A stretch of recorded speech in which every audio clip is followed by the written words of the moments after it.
សូមជម្រាបសួរបងប្អូនទាំងគ្នាក្នុងវីដេអូនេះពួកយើងសូមបង្ហាញពីរបៀបដំឡើងកម្មវិធី Microsoft Office 2024 ហើយយើងអាប់ដេតថ្មីសម្រាប់ឆ្នាំ2025ហ្នឹងអញ្ចឹងជំហានដំបូងយើងត្រូវ download កម្មវិធីសិនអញ្ចឹងសម្រាប់បងប្អូនដែលមានតម្រូវការចង់ប្រើប្រាស់នៅកម្មវិធី Microsoft Office Word PowerPoint ឆ្នាំ2024បងប្អូនអាចធ្វើការទាក់ទងមកកាន់ពួកយើងបានយើងមានជាកម្មវិធីហើយនឹង license អញ្ចឹងនៅពេលដែលបងប្អូនទិញពួកយើងផ្ញើកម្មវិធីឲ្យ license ជូនបងប្អូនធ្វើការ download យកទៅដំឡើងអញ្ចឹងនៅពេលដែលយើង download ចប់ហើយយើងអាចទៅស្វែងរក file ដែលយើងបាន download ហ្នឹងហើយទៅមកយើង extract file វាឲ្យចេញជា folder សិនមកអញ្ចឹងនៅក្នុង folder ហ្នឹងវាមាន file សម្រាប់ធ្វើការដំឡើងអញ្ចឹង file សម្រាប់ដំឡើងគឺ file ដែលមានឈ្មោះថា setup ទៅមកយើងមកស្ដាំហើយយកពាក្យ run administrator មកហើយបន្ទាប់មកយើងចុចពាក្យ yes ហើយ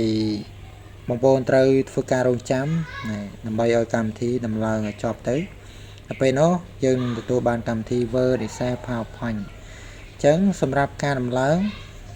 លឿនឬយឺតទី1វាអាស្រ័យទៅលើកុំព្យូទ័រទី2វាអាស្រ័យទៅលើ Wi-Fi របស់បងប្អូនទាំងគ្នាអញ្ចឹងបងប្អូនត្រូវធ្វើការរងចាំដើម្បីឲ្យកម្មវិធីដំឡើងឲ្យចប់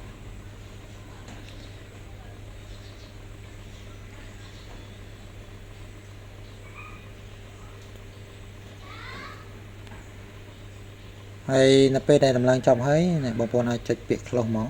ហើយទៅមកយើងនឹងស្វែងរកកម្មវិធីមកយើងវាយពាក្យ Word មកហើយទៅមកបងប្អូនមើលកន្លែង open file location ហើយយើងទៅស្វែងរកកម្មវិធី Word